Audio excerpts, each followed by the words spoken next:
When you arrive at streetpin.com, you'll be taken to your current location, or if you've not allowed location to be shared, you'll start in central Croydon.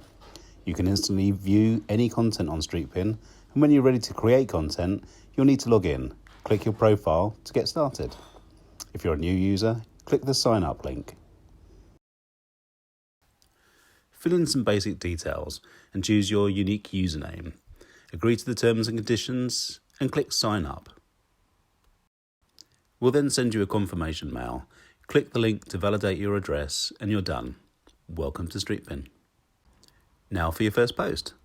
These are made on pin boards, our local community websites.